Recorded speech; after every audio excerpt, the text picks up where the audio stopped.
Too much fixative will cause liquids to beat up and not absorb. It's a good pro tip. Put your sweaters on the laundry room when you're done, okay? Loving how you're spotting those blacks in there, Vic. I always try to spot the blacks first, and then because I could go in and add details in there later.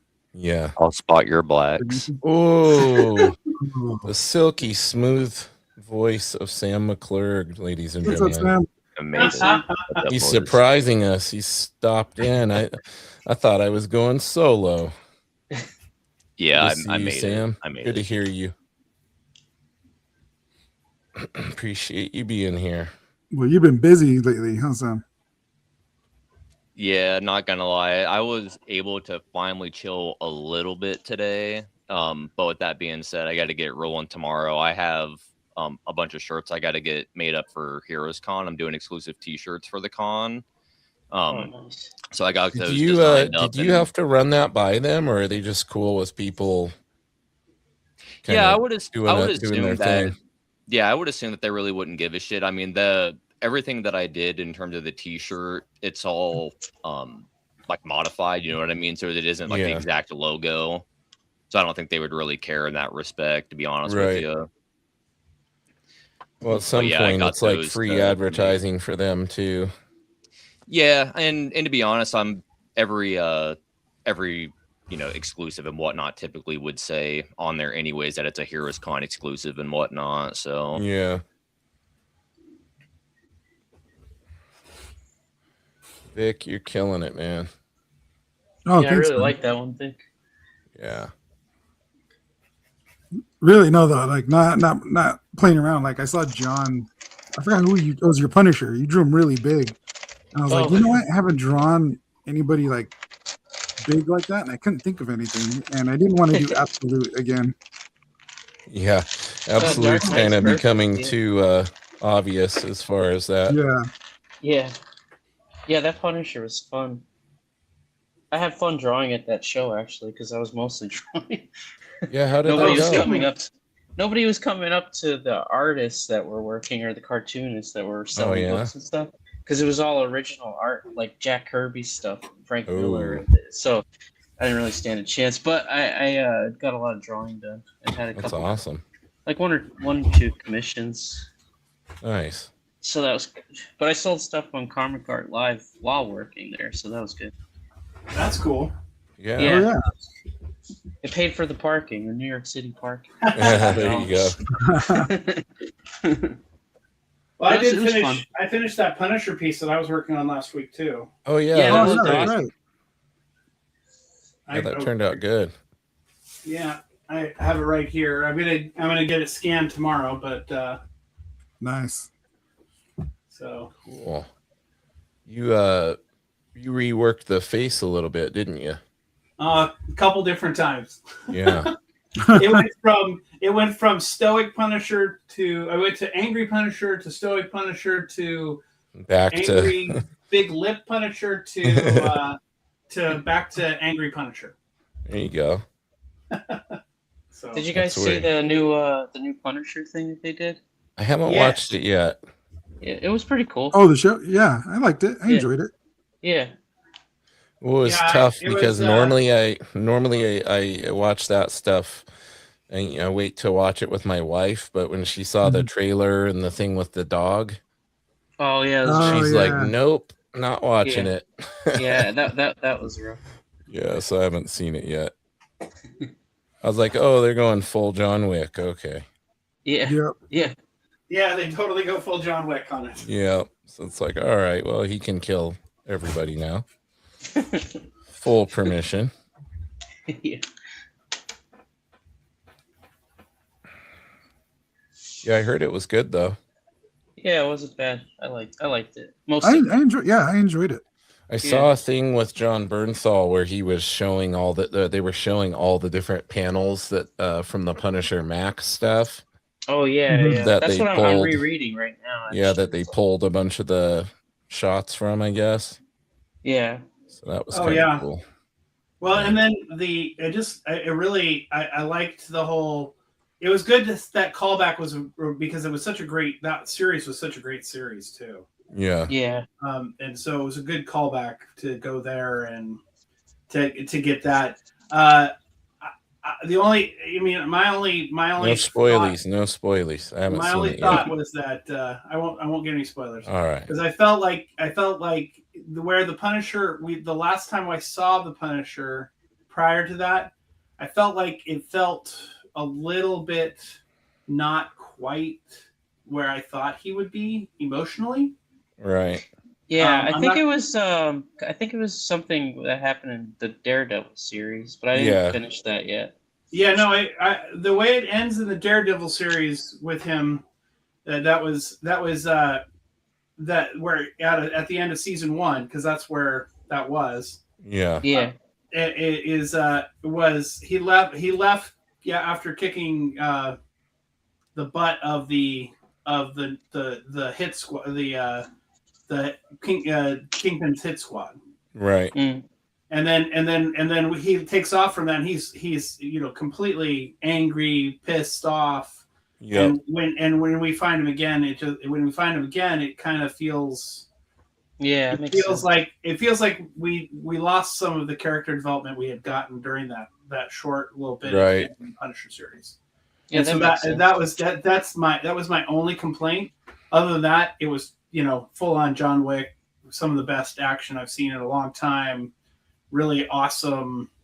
Just, I mean, the Marvel TV stuff that they've been doing, based off of that original Netflix stuff that they did, has been fantastic.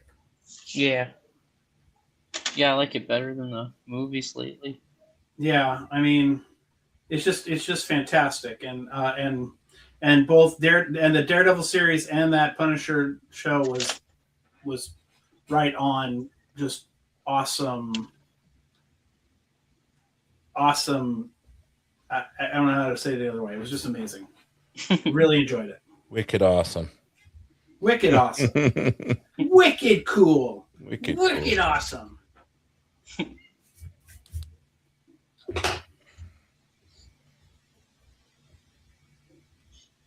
What's everybody been up to this week? I went to the seniors' prom. Oh, there you go. Yeah, and actually, it was pretty cool though. They had an arcade in it, and I got to play the Terminator game with the kids. There you go. There you go. So I stayed there the whole time. Smart man. When you should have been watching the kids. Yeah, well, yeah. Whoops. Whoops-a-daisy. I was watching the one that was playing with me. Right. Yeah, I was guarding the arcade. You're taking them to school. That's what you were doing. And then the worst part was they asked me like how it works, and I'm like, I guess I'm no. pretty old. You see. All right. I think I'm just gonna start this now. Oh, you know what they put out on PlayStation and Xbox and all that? The X-Men arcade game, actually. Oh, really? From the 90s. Oh, really? Yeah. It's that with like a package of some of the X-Men games and. Oh, cool. Yeah. Those are fun. Yeah, it was pretty cool. I played that a little bit the other day. Sweet. Do you guys know who was born to make a Spider-Man comic but has yet to actually have Marvel let them make a Spider-Man comic? Who? Don Simpson. Oh. Say it again. Don Simpson. Oh yeah. You're like, of course. I'm serious though. Like, go look up like pinups and whatnot that are like commissions that he's done of Spider-Man. They're incredible. Nice. I gotta check him out. Yeah, I'll have to check that out too. Yeah, he's really talented. We're probably gonna end up getting him on Bristol Bros again here soon. We're due to go out to either breakfast or lunch when I'm out. Oh, sweet! So I'm going to be seeing him here soon. Nice. Nice thing about having him on is no shortage of conversation. He has a lot of fun. He has seen it all, and he has a lot of fun stories. And you don't have to pull it out of him. That's always good. Yeah. Yeah, some of the guests you gotta kind of encourage them to expand upon their ideas a little bit. Then others, you got to get them to open up. I think that was a dig at us. Like John, he's just such a shy little flower. No, I'm just joking, John. It's just actually getting people to come on to the show. Now that's been the real challenge. That's been a big challenge recently. Yeah. But you guys are late on the East Coast. This is true, but we've had some. It was fun. I had a good time. Our last, what was our John was on, and then Warwick was West Coast, but we got Clayton Rosman coming on here this Tuesday, and I think he's another East Coaster. So it was worth staying up for. I appreciate that. You don't have to just say that, John.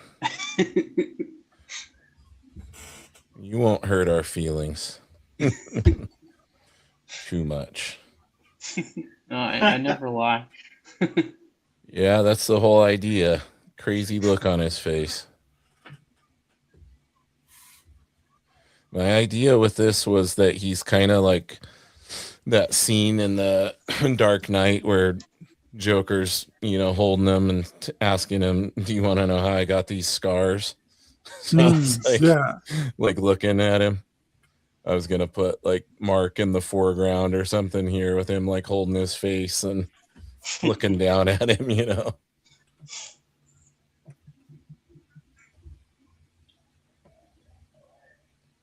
Yeah, I'm interested to see the interaction he has with Battle Beast. I think it's going to be like a mutual appreciation for how much they both like just fighting. Yeah. I predict they become BFFs by the time they're done duking it out. Well, they're just both about the fighting, aren't they? Yeah, they're both just about fighting, so. I got to catch up on that series. I'm so far behind. It's hard, man. There's a lot of good stuff out. Yeah, there really is. Like I'll usually get like 1 and 2 of a book, and then I'll just forget because all this other stuff comes up. And then Terminal's about to kick off here soon. Yeah, July, right? Oh, yep. Hey, what's up, Eric? What's up, Eric? Eric says, hey guys, Vic, that Batman is looking so good. Oh, thank you so much. I appreciate it. Yeah, they really do, cool. John. John says that Battle Beast and Conquest both do have a mutual appreciation for Carnage. Yeah, 100%. Speaking of Batman, is anybody else on that Lego Batman? No, that's another one I wanted to get. Yeah, that's another. I'm not even joking when I say this. It's probably the best Batman game ever made. Nice. That's not an exaggeration. Over Arkham? It's basically Arkham, but better. It's not same combat system. It's literally exactly the same. I'm not even joking. Oh, that's awesome. Yeah. I might have to check that out. It's like they took Arkham and just put that. It's like it's honestly kind of almost like a mod. Saying it's like Arkham with like a Lego skin on it because it's more than that. But it has the same combat system with a lot of like that Lego, collectible buildiness on top of it. Dude, the game's incredible. That sounds awesome. Oh, nice. That's cool. I have to try that. It's basically like Batman's greatest hits. It goes through and it follows like, the movies and the games and the comics. It's basically Batman's greatest hits. Sweet. Oh, cool. It came out already? Yeah, it came out 2 days ago. Oh, nice.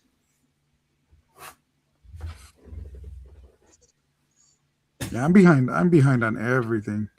I am too. I have so many games I haven't finished. Games, movies, you name it right now. Same. I did see we did see Mando and Grogu. It was actually really fun. Yeah, oh, really? Yeah, I know a lot of people are crapping on it, but I enjoyed it. I thought it was fun. It was exactly what I expected it to be, so I guess I wasn't disappointed. Right. It's like supposed to be a fun adventure kind of thing. So, right. I mean, if you like the show, you'll enjoy it. Yeah. Oh, if you're going for new lore or something like that, like you're gonna learn something about Star Wars, that was not a movie for that. That wasn't a movie for that. Here's the thing: the people that didn't, that I don't know why you would have thought that's what it was going to be, because everything leading up to it, they never alluded to anything like that. They just said it was going to be a fun adventure, and that it was intended for kids. So. Yeah, it definitely it fits the Lucas film idea of family entertainment. Yeah. Right. And that's the part of it that's what made it amazingly cool, is that it was exactly that, family entertainment. Now, have you guys been watching that mall show? Oh yeah, that was great. Oh yeah? Yeah, that was some of the best Star Wars probably in about 10 years. Oh God, yeah. Oh, nice. Yeah. Yeah, it was really good. Very happy with that one. Thought they did a good job. Got Mr. Russell Brown in the house. What's up, Russell? Hey, what's up, man? Hey. That man can draw his ass off. If you don't know Russell, you guys got to look up his art. Now I'm intimidated. Yeah, it does a book called Steel Siege. It's basically like a Gundam comic, is like the best way to look at it. Next fucking stuff up, dude. It's incredible. I'm gonna have to look that up. Yeah, he did the cover for like the second anthology with like the Mr. Hyde.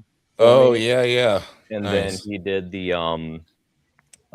anthology. No, sorry, the cover for White Line with like the two side by side with like the pile of money like on fire. Yeah. Yeah, he did that one. Sick. Well. Yeah. Nice. I just started following him. You were quick. Yeah. I just know I'm forgetful, and I'll be like, "You mentioned somebody." Yeah. You know, has anybody had this experience on Instagram recently where it's like unfollowing people that you follow?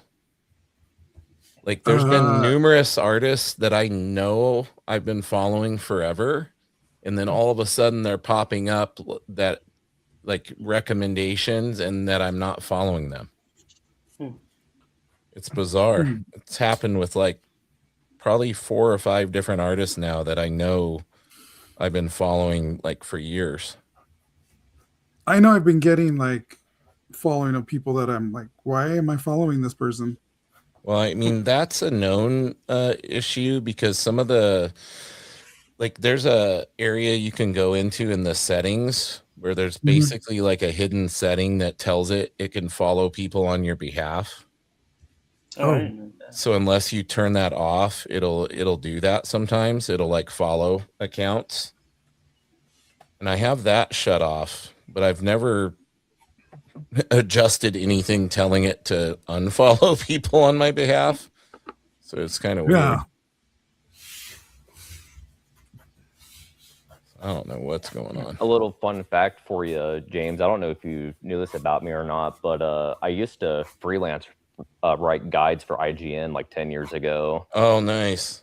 Yeah, real deep into video games. You're a true gamer at heart then. Yeah, I helped write guides for Diablo 3 and Lego Man Legacy Collection specifically. Oh, cool. That's awesome. Back before everybody just got on YouTube and watched walkthroughs. I remember. Yeah, that was one of the main reasons why I didn't chase the job at IGN, to be honest with you, is because a lot of those dudes were like leaving that company and starting their own YouTube channels and like their own things. And I was like, oof, this probably ain't the direction to go. So. Yeah. I remember buying the old, the original Nintendo magazines. I remember buying the strategy guides, and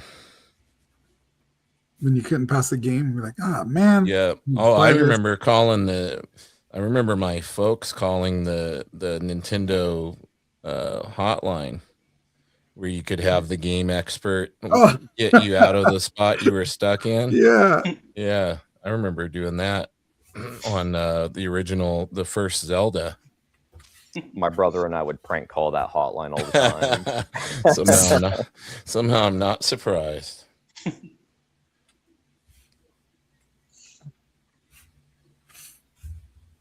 And then we got Unterberger in the house as well. Just a bunch of legends in here. Wow. Hey. Look at that. Yeah, Nintendo Power. And the Game Genie too. Yep. Giving up our age here. Especially me and Trav. We're the two oldies in here today, Trav. Yeah, I know. I don't have Guy to be a couple of years older than me. Yeah, where is Guy? I thought he was going to be here. Or Bigby. Yeah, I know why Bigby might not be here. Yeah, he hasn't made it for a while. He's in a lot of pain, guys. More pain than I think I've seen him in a long time. Yeah, I know he's gotten worse just since I saw him too. When you guys came out and supported my arm wrestling deal, and he was barely able to walk then. So that's rough. Man. Yeah, it was. I mean, we hung out on. We normally hang out on Friday nights. He comes over and just sits with me and we talk and hang out while I work.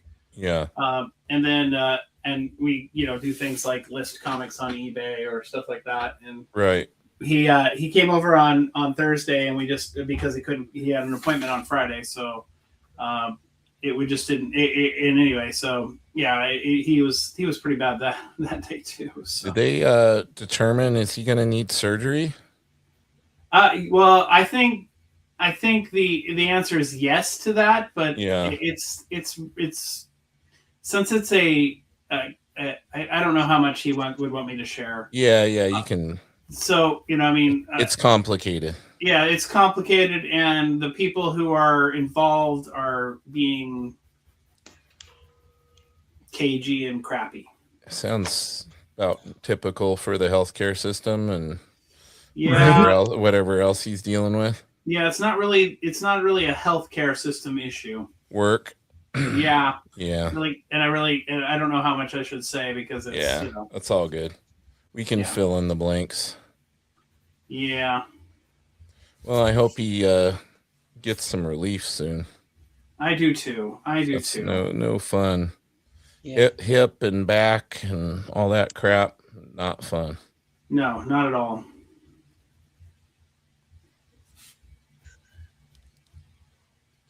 Oh, that's sick. That's awesome, Vic. Oh, yeah. Oh, this is the one I posted this the other day. I started inking it. I wasn't feeling that Dark Knight one, and I was like, I don't want to be frustrated just going back and forth. So and you can't tear it up like Yev would with a physical piece, so you got to be careful. Don't need you throwing your iPad through the wall. So I'll just ink your Cintiq. Even though I said I wasn't going to do Absolute, I just started inking these. All road lead back to Absolute. Right? Yeah. I've been doing these as a warm-up. I've been doing a lot of like face studies for warm-ups. Yeah. Because I feel like a lot of my facial gestures have been lacking lately. Like usually that's one of the big compliments I get is like, oh man, I like this person's face. I like that person's face. And I was like, I need to work on that again. Yeah, I dig how you draw faces. You can definitely see the Capullo vibes. Yeah. Well, I don't like everybody looking the same. Like, you pick up a comic and you pick up a comic. Like, I mean, not to take a crack at Jim Lee or anything like that. He's fantastic, but if there's no color or anything, and it's just the face, you don't know if it's Bruce Wayne or Superman. Like, there's a lot of that. Yeah, Ryan Otley kind of struggled with that a little bit too, like earlier in his career. Mm-hmm. That's why, like he was talking about having that trouble with the character Tech Jacket, because he looked very similar to Mark, like he looked very similar to Invincible. So he was like talking about how that was difficult for him at the time to distinguish the two characters from each other. Yeah. Well, not only that, like expressions, I feel like there's a lot of lacking of expressions in comics, like artists right now.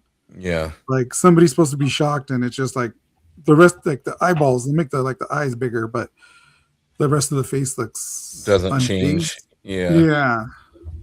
So I've been wondering. Just like Rob Liefeld, he knows everything about expressions in the face. Yeah.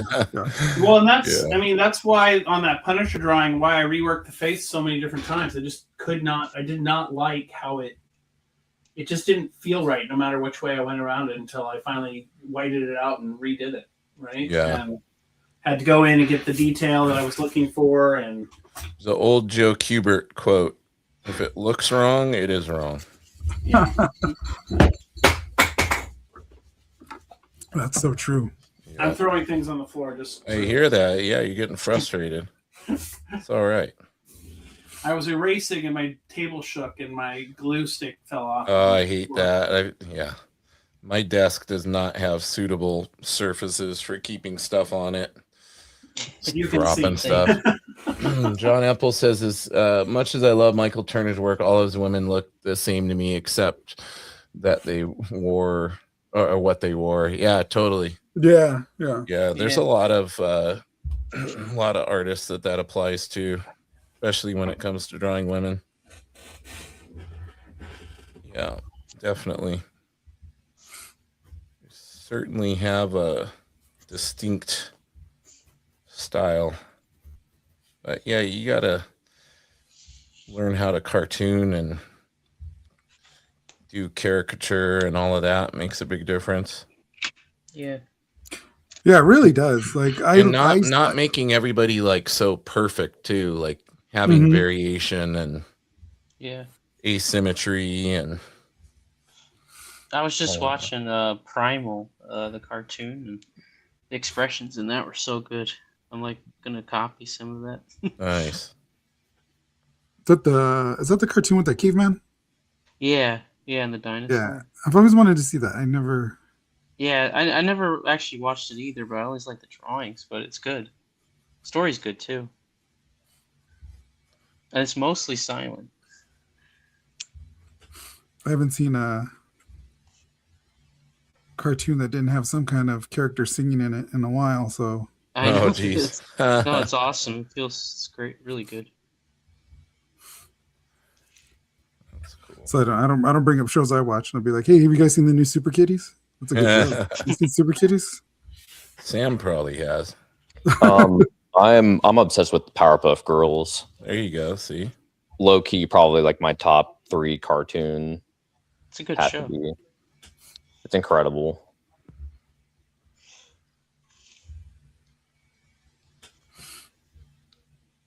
I love the texture on that face, Vic. Oh, thank you.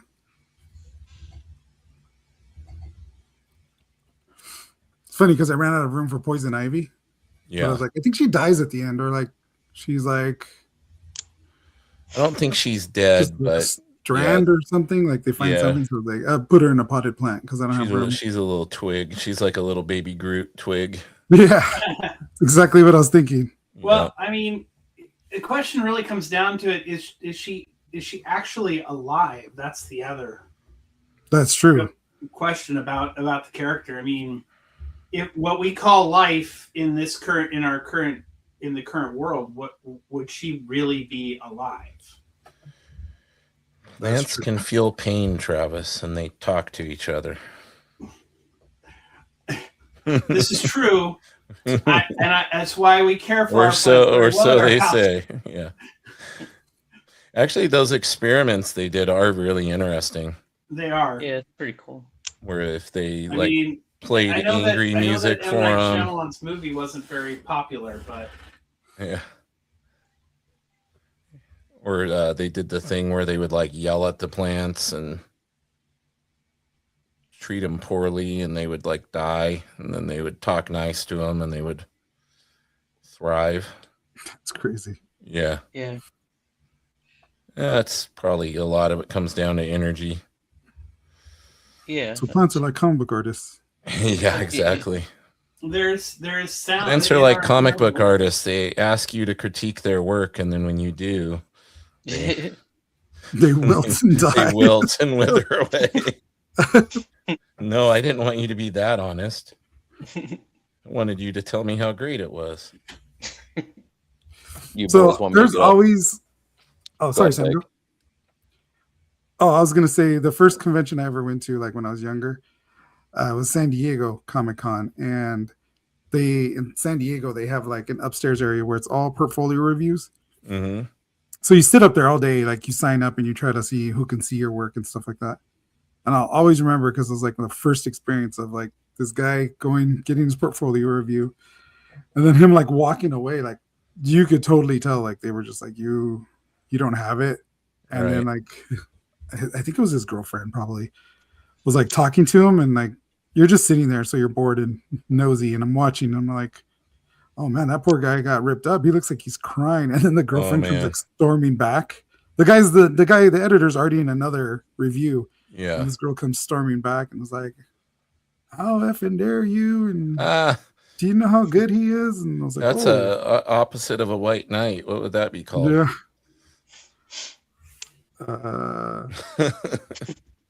That's called ride or die right there, right? Yeah. Ride or die. When I had my Marvel review at LA, she was like, "You have any questions?" I was like, "No." I was like, "Wait, I'm curious. Like, what's like the worst editor experience you've ever had?" And it was very similar. What you said. It was like we have people who come with them and then are like, "What? They didn't like your work? I'm gonna go yell at them for you." I'm gonna go give them a piece of my mind. What were you saying, Sam?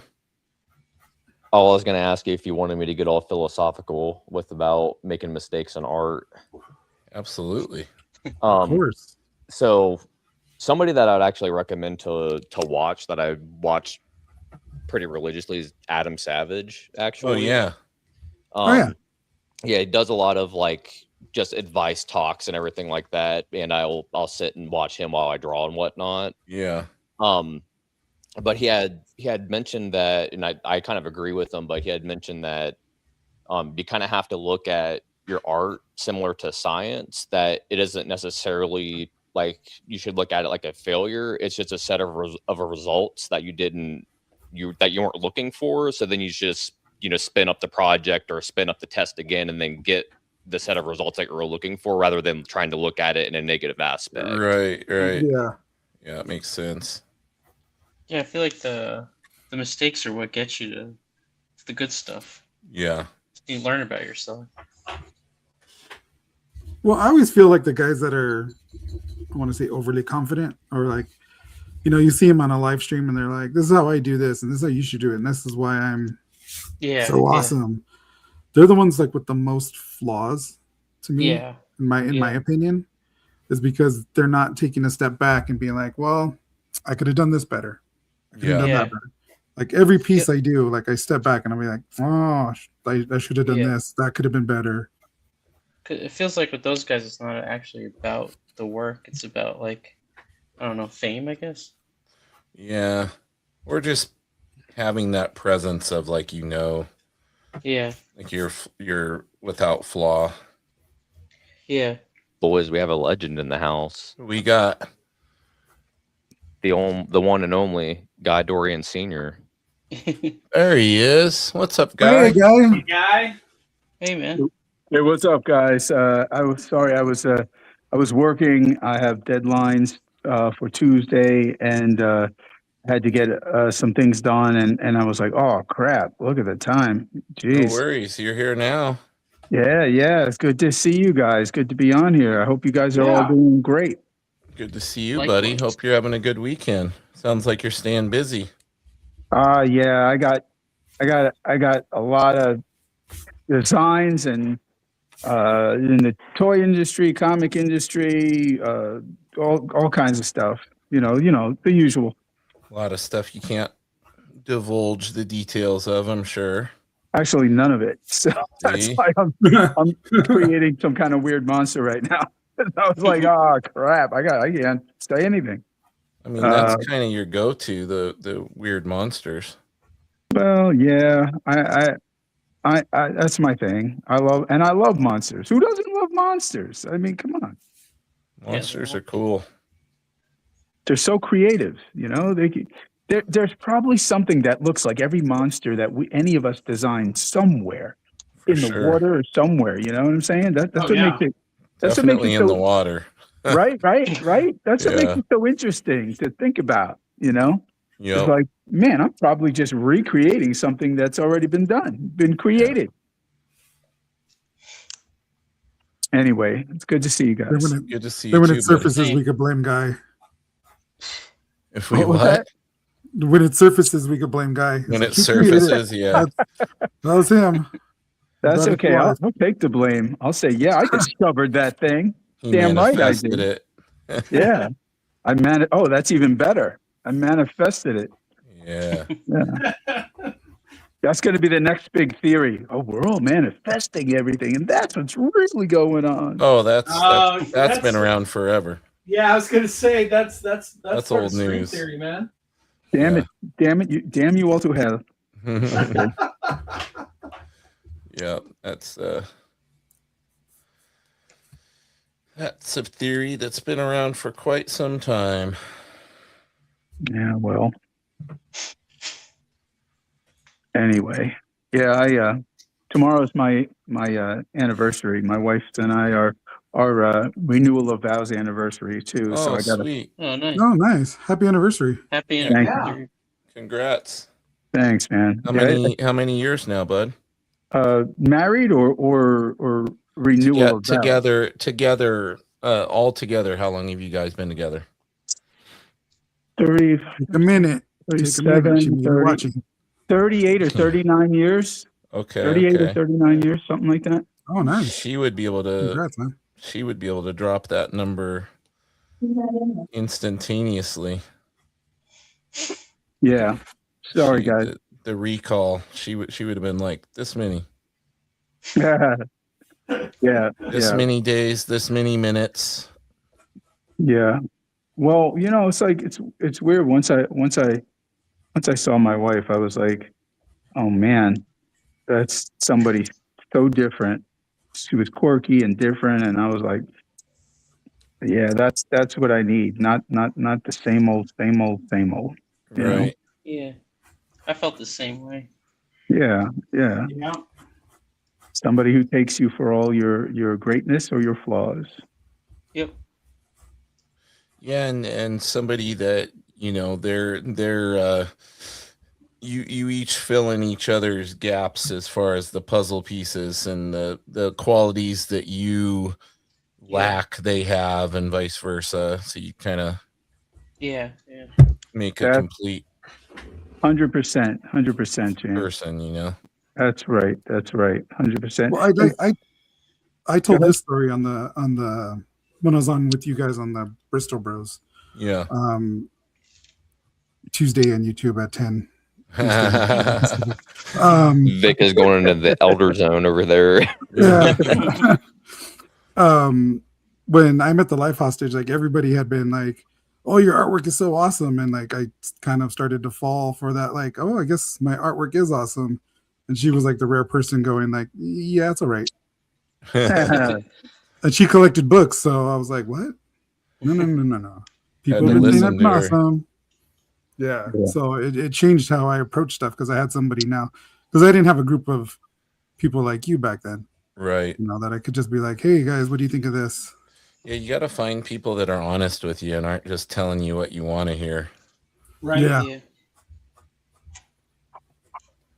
I mean, it feels good when somebody tells you that your stuff's awesome, but it feels better to receive that feedback and have people that can put it in a way that resonates with you and helps you have those breakthroughs. As long as there's positive reinforcement at the same time, right? Exactly. Yeah, definitely. Well, I mean, it's good to have that, because eventually you're going to maybe try to show your art to somebody. Yep. And that person's going to tell you, well, you need to work on this, you need to work on that, and you've lost time because you didn't have nobody telling you like, hey, work on this, work on your hands, work on your face. Yeah. All of that stuff. We saw how Guy does his critiques. that clip that he posted. That was hilarious. I used to be really, really, really, really, really, really rough, and but it was only because like I would only critique people who were in their like 20s or older, and because I I've always been the kind of guy that's like I just want to help the next guy who's going to come in, just be their best that they can be, and also I gotta be honest to them, so they could get it right. Is that how you received? Like, is that how you were critiqued when you were coming up too? Did somebody do that? That way who it was? with you? You know who it was though? Sal? It was the Marvel editors. Okay. I was young, remember? I was so young. I was only like 19 years old. So I'm in there, and the Marvel editors, and they're not bad people, but man, they were not nice. They're not. They weren't like back in that day. They weren't like, maybe you could. No, they were like, you want me to give you. Yeah, they're like, there was a few of them. Like Ralph Macchio was pretty kind to me as far as, being like blunt, but saying you've got a couple of years to go, kid. Yeah. But there was another guy who like literally made me sit in the office. I was on a phone call, and he when he was done, he goes, "You want me to give you work with this? With this?" And Relief, Susie B says it's hard to be critiqued by someone that has never had experience with art. Well, what the funny thing is, those editors mostly can't draw and have no experience with art, to be honest. Yeah. But they know the characters and they see art. And I'm like, yeah, well, tell that to Steve Ditko, because when we had our conversation, he was like, screw them, basically, because he's like, what the hell do they know? They couldn't do a thing what we do. They just know how to critique what we do. Right. And we have to accept what they say, and that doesn't mean it's right. It just means that they're in the position, But I was like, but they do know, they know comics, and some of them actually did go to art school and failed, so now they're editors. Wasn't Milgram an editor for Marvel for like years though? Oh yeah, Al Milgram. But Al Milgram is a fantastic artist. I mean, if you really look back at his works and stuff, sometimes he got some crap from people. But let me tell you something. If you ever look to see how many covers did he actually draw, and you start looking at some of them, you go, whoa. But I mean, when you look at his inking, I don't know how much you guys know about his inking techniques and inking work, but that dude can ink, man. I mean, he was a great inker on Micronauts and stuff like that, So it was like, if you didn't like his penciling, you really should take a look at his inking, because, man, he was a great inker. Right. Really great inker. But the thing is, he inherently knew how to do art, and he still does, actually. Yeah. Hey guys, I unfortunately have to go because I have to start work in 2 minutes. So no problem, buddy. You cut it close. It's been awesome being on here with you all. I've missed this. Hey, it was great having you, Trav. And I'm going to keep going with this rough sketch thing. But my next piece that I'm going to be working on is one for Richard that I'm going to start hopefully sometime later tonight. So, awesome, bud. Well, listen, good luck with work. All right. Thanks. You guys have a good one. Yeah, man. Have a good one. You have a good one, Trav. Later. Oh, hold on. There we are. That was weird. It made him disappear. Okay. I like that upward shot, James. Oh, thank you. Yeah. Yeah, it's awesome. I like that. Yes. Maniacal. I was on Pinterest looking at Ryan Otley's work. Yeah. man, like, so I'm more aware of like his earlier Invincible stuff. I didn't really see like the later on. Mm-hmm. Man, his pages became so dynamic Yeah, crazy. later on, like him like flying and punching people. I was just like, Yep. oh, man, I gotta get this stuff. Like I'm trying to find a bunch of his artwork so I could color it, like throw it in my portfolio.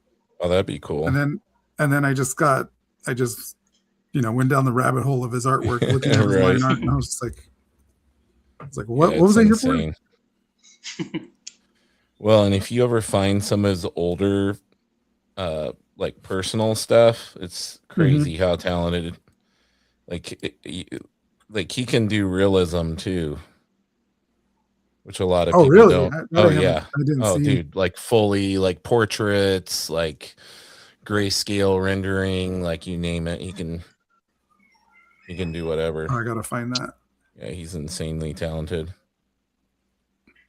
He did an Invincible cover once that was fully rendered, like pencil with like shading and everything. That might have been the one I saw, because I was just like, holy crap, because it wasn't inked. It was just like the pencil, the grayscales, and I was just like, man, this guy's something else. What did you think about his Spider-Man run though? Did you like it? I enjoyed aspects of it. I didn't think it was like his strongest work, but I don't think that was anything to do with his art. I think it was how the story was written. Yeah, because like I feel like his Invincibles, maybe because they let him. I think he was. Freedom. Yeah, I think that he was having to hold back a little bit, and well, also, every artist isn't meant for every book. But he's like born for Spider-Man.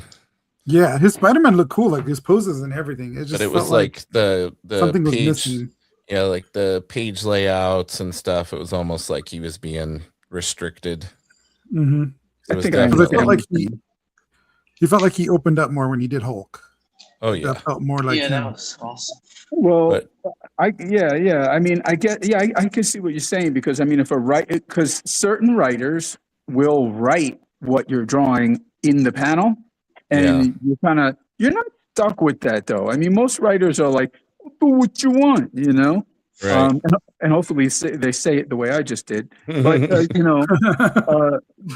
but they're usually pretty okay, like I'm working on this thing right now, and I'm like, okay, listen, well, here's what I want to do. I want to take these 2 pages and I want to combine them into 1 page, and so I can leave more room for later on when there's this big reveal, and I want to make a double page spread with 1 large image, because these 2 other pages are only the 2 pages together are 6 panels, and there's a really great shot that reveals some very important thing. So I want to make that a larger shot and put the others as inset. And they go, okay. So usually you could do that, because so the fact that someone gets stifled, that's kind of not something that I'm used to thinking that it's the writer's fault, because being his first gig at Marvel too, maybe he was a little nervous. His first gig? Okay, I didn't know. Well, he did. Invincible was his first pro work, and he did 140 some issues of it. Holy crap! Yeah, and then he went over to Spider-Man for Marvel right from there. So okay, well, what's he doing now? He's doing the Battle Beast series. Oh, that's that. Right. Battle Beast. You told me about that one. Yep. Yeah. I have to check all that stuff out. So far, I don't have any time to check much out, except for looking at Nick Klein's stuff. I just want, what's next? What's he doing now? What's he doing today? Yeah, Nick's stuff's awesome. Amazing. Yeah, that guy's just great, man. I really love his stuff. Love it. Yeah, phenomenal. Yeah. Anyway, all right, I'm getting something here, guys. I'm getting a monster. Nice. Looking good. Guys, to touch on what you were just saying about like what you were saying, like you had to you tell people like I could do this, I could do that, but you had to earn that, right? Like I think most young guys, they're not going to just let him like have free reign or a book. But since you're anyone can. I didn't wait to say I wanted to do that. As soon as I got jobs, I just did whatever I wanted. Usually, I've never heard of an editor unless a writer specifically is writing. Hey, this. So I picked up a book the other day, and it was, I don't know what. Damn it, I can't remember the book, but it was like 9-panel grids throughout the entire book, and there was a reason for it. I just can't remember right now. And it was drawn. I can't remember who it was who drew it. Anyway, it was drawn fantastically, but you can't change that. If the book is specifically supposed to be put together and laid out as 9-panel grids per page for a specific reason, because something is specifically being done with that, and it's relevant to the story and to the pace of the story, well, that's what you're doing, But unless it's written like that, then I've never heard of an editor going, no, you can't do that. Well, don't do this. Unless it was way back in the day with guys like Jim Shooter, who would be like that, you can't, I don't want you breaking borders. I don't want you doing this. I don't want you, stuff like that. That's the only time I've ever heard of anything like that. I think they're all scared of you, guy. They should be. They should be. And I've been an editor to some really amazing people, and but I always let everyone do what they want. But what I do is I'll give them a tip if they don't. But you're an artist. Yeah, true. So yeah, like you have that understanding of that's how you would want to be treated. Right. So you're going to treat them that way, right? Right. But most editors know that they can't draw that stuff. But they know when they look at a book, if you're laying it out and they want to, someone else was just laying. Let's say here's a way that could happen. So Dave Finch is on a book. Jason Fabok comes in drawing just like Dave Finch, just like him. Can't tell when he first came out. Couldn't tell the difference. Well, he copied his layouts too, but that was probably good. He was smart, and the editor probably wanted that when they saw the work because they were like, "Hey, Dave's selling great, but he's leaving. This guy Fabok draws exactly like him, knows his stuff, and does the layouts exactly the same. Let's go." But when you look at not Infernal Hulk, what was the one that came out by Bennett? Immortal Hulk. Immortal Hulk. When they had other people come on to the story, the same stories, and they did fill-ins or did a couple of pages and such like that. I don't know why they did that. Maybe Bennett needed more time. I don't know. But when they did that, they didn't draw anything like Bennett. They didn't do layouts anything like Bennett. And I was put off. I was like, oh, man. So the guy who just came in, who allegedly is not taking over for Nick, but is filling in a few issues for Nick Klein or whatever. I'm sorry, I can't remember his name. I know he's a great artist. I'm sorry about that. But I mean, he's a really great artist, but he does things very similar, So in that case, I could see why you would follow it. But again, unless there's an edict down saying, hey, I want a guy who draws just like this guy or has to be this way, I've never heard of anyone having a problem with an artist doing it their way, because usually the editors have a pile of people to look at. And they pick a guy just because they go, I always wanted to hire this guy, or this guy, I just met him at a con. I really love the way he does his stuff. Usually they're showing you pages. So, I mean, I never heard of an editor going, I like that pinup. I can't wait to hire you on a mini series. No. Yeah. So they already know what they're getting. And it's usually whatever that person does. That makes sense. Yeah. Totally. Yeah, man. Monsters. There's a guy. I got to send you a trailer for this new movie coming out. It's called Obsession. Have you guys seen the trailer for it? No. I heard about it. So I sent you guys a video the other day playing around where it was like the guy who rented the Airbnb. Oh yeah. Okay, so that guy directed the horror movie that they're saying is one of the best horror movies in years. Like people are saying it's fantastic. Get Out. And yeah, the guy who does comedy, like just like Jordan Peele, I guess, like is doing some cool stuff with horror. I'll send you the trailer. Yeah. I gotta say, I've been seeing some nice horror art by you guys, man. Vic, that piece you put out, man, with the lady with the head in the sink. Oh yeah. Yeah, that was cool.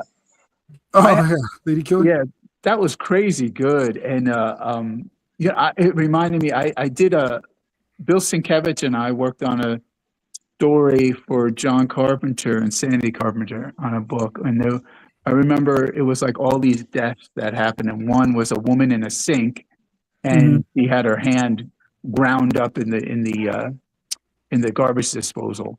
Ooh. So it brought me back to that, and then I could see where your piece would fit in the story. You know, like as an editor type person, you know, I'd be like, hey, if this guy can draw sequential pages this good and do that, I'd hire him in a second for a minute, a short story or something. Right. So I'm bringing that up on purpose so that, anyone hears me, might go, hey, guy suggests that you should hire Vic for the other. Because I really thought it was great, and it reminded me of that. Oh, thank you. Yeah, it was really cool. Yeah, that book is really cool. I don't know if you guys have ever seen Lady Killer. Yeah, I've seen. I haven't picked up the book, but I've seen the solicitation. Jolie Jones wrote it and drew it, and now she's like a DC artist. I think she did like Batgirl. Yeah, she's awesome. Like she's fantastic. Like I'm a huge fan of like old vintage styles. So when that book came out, I was like, I'm gonna check that out because like looks like something I'd be interested in. And then seeing the artwork, and then the story was fantastic, especially like she looks like an Avon lady, and then just like kills all these ladies at this party. I was like, this is cool. I gotta check out that book. It's been really difficult for me to really look at anything, guys. I'm just so swamped. But I can't wait to catch up to you guys. You guys always get me jealous. I asked. Go ahead. I was gonna say everybody has a lot of time right now because everybody's had a stressful week. Yeah. Well, the reason why I always ask you guys what comics you got, because there's no way I'm getting out to the shop. So I want to hear what the hell's going on out there. So even though Travis said he needed to go work, he's got a question in the chat for you, Guy. Oh, for me? Oh, come on. He says, Guy, do you think editors may sometimes bring artists they would prefer to have on a book when they don't like the artist that is on the current book? Ooh. When they don't like the artist? Yeah, do you think they bring in... Yeah. No, it's a good question, but here's so the only time an artist is going to get bumped from a book is if he's not telling the story that the writer's writing. First of all, an editor doesn't hire an artist he doesn't like. It just doesn't happen. The only time that might happen is if they don't like that artist's style, but there was an artist on it who was selling real well. This has happened many times in comics. Just look back in history, and they still hire an artist that draws like that person, or that looks like or an artist that sells that they don't like the way they draw because they sell. And who the hell knows what's going to sell? They didn't think Todd McFarlane was going to sell, and he sold bazillion issues of Spider-Man, and then wrote it. And they were like, oh, he wants to start writing his own stuff. And then he killed it. And it wasn't like high concept writing. It was just that it was really freaking awesome. Like every time you turn the page on a Todd McFarlane Spider-Man issue, just not even just the artist. Look at the layouts of the panels. He was one of the guys who really went in there and killed it, man. Yeah. And he was, you know, I talked to him about this and I mentioned to you guys, I brought it up to him and he said I was one of the first, probably the first person who ever brought it up to him about how great his inks were on that stuff. And there's some of that in Vic's work, a lot of it actually. And, you know, it'll never, Trav, it doesn't usually happen. It's just not a thing, you know, unless an editor comes in. Here's a scenario for that. You know, some guy's drawing it. He's selling okay. Because they're never going to let go of a guy who's selling real well because they want the books they're on to sell well. So what they might do though is if they wind up, an editor leaves and they take over on, let's say, the X-Men, and the artist on there was not someone that they cared for, and they have somebody that they work with a lot that they really like who's open for the work, they will switch them. Yeah. Eventually, as long as the sales are not killing it. You know, if the sales are great, they're never going to let go of a guy who's selling great. Right. That makes sense. Well, guys, I've kind of run out of steam today. My neck is bugging me a bit. Vic got to see me before the stream with my heating pad. He's like, "Are you okay?" I think I'm gonna call it on this. That's as far as I got on this Conquest piece here. And looks awesome. That looks awesome, man. Thank you. It was fun. Really great. And I think we'll wrap it up like 15 minutes early here if you guys are okay with that. Yeah, it's your show, James. But just because I'm being a big baby. It was great to see you and all the other guys for this. It was even great for a short seeing time. you. I'm glad you were able to make it Likewise. in, John. That's looking amazing. Oh, thanks, man. Yeah, I haven't cool. I haven't drawn Spider-Man since I was a little kid, so it's Well, I feel like you're well suited to draw him. That's really cool. Oh, thanks. Really cool. It is giving some McFarlane vibes, I will say. Oh, I was when you guys were talking. I loved that when I was a kid. That issue 1. I thought I was rich when I got it because I was like, "Oh, it's the first issue ever, Spider-Man." Yeah. That's awesome. Trav says, "Thanks, James. It was fun to be on the show tonight. Always good to have you, Trav." He says he's working on an 11-day straight stint at work. Jeez. Wow. Whoa. Vic, you're absolutely killing it with this piece. This practice thanks, you're doing here. Yeah, it's awesome. Really cool. Thanks, man. Always killing it. And Mr. Guy Dorian already came in here and almost has a finished piece. I like that. He's got like the forked tongue and everything. That's really cool. Yeah, Thanks, it's really man. cool, guy. Yeah, Is awesome. this a character you drawn before, or is it you just doing this one straight out of your head? On the fly, bro. That's On the fly. amazing, dude. That's what I do. I'm a character and creature creator. That's one of the. It. Yeah, it's one of the reasons why a lot of people can hire me because they like the way I design. Yeah, I appreciate that. that's so cool. Yeah. Awesome, guys. Well, listen, and Sam, thank you for being here and helping out.